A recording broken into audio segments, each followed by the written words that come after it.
spiritual story told by Bhagwan Sri Ramana Maharishi in the world but not of the world.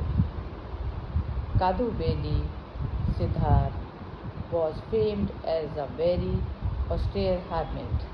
He lived on the dry leaves fallen from trees. The king of the country heard of him and offered a reward to one who could prove this man's worth. A rich Dasi agreed to do it. She began to live near the recluse and pretended to attend on him.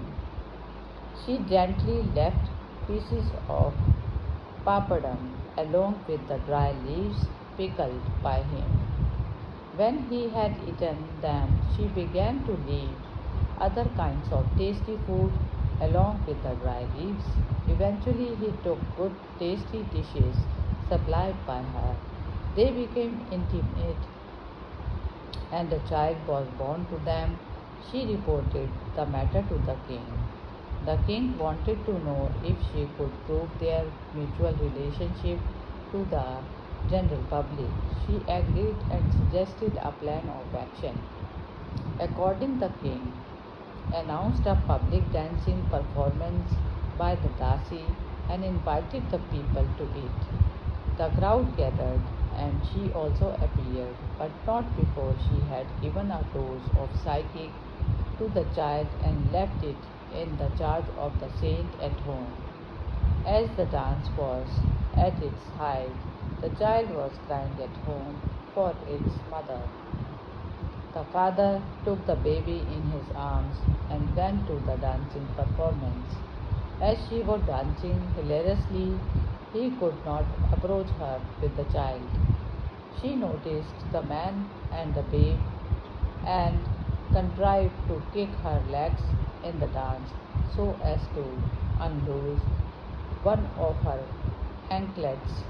Just as she approached the place where the saint was, she gently lifted her foot and he tied the anklet. The public shouted and laughed, but he remained unaffected. Yet to prove his worth, he sang a Tamil song meaning, "For victory, let go my anger. I release my mind when it rushes away. If it is true that I sleep day and night, quite aware of myself, may this stone burst into twain and become the wide expanse." Immediately the stone burst with a loud noise.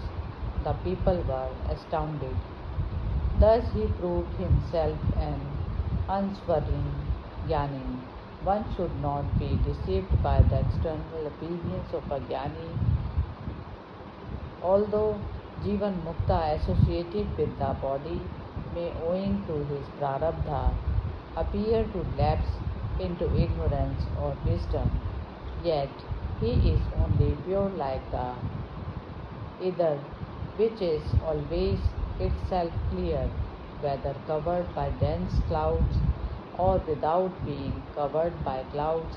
He always revels in the self alone, like a loving wife taking pleasure with her husband alone, though she attends on him with things obtained from others by way of fortune as determined by her prarabdha, though he remains silent like one devoid. His silence is the highest expression of the realized non-duality, which is after all the true content of the Vedas. Though he instructs his disciple, he doesn't pose as a teacher in the full conviction that the teacher and the disciple are mere conventions born of illusion Maya, and so he continues to utter words like Akashvani. If, on the other hand, he mutters words incoherently like a lunatic, it's because his experience is inexpressible. If his words are many and fluent like those of an orator, they represent the recollection of his experience, since he is the unmoving, non-dual one without any desire awaiting fulfillment. Although he may appear grief stricken like any other man in bereavement, yet he evinces just the right love of the and pity for the senses which he earlier controlled before he realized that they were mere instruments and manifestations of the Supreme Being. When he seems keenly interested in the wonders of the world, he is only ridiculing the ignorance born of superimposition. If he appears wrathful, he means well to the offenders. All his actions should be taken to be only divine manifestations. On the plane of humanity, there should not arise even the least doubt as to his being emancipated while yet alive. He lives only for the good of the world. Hari Om Tat Sat.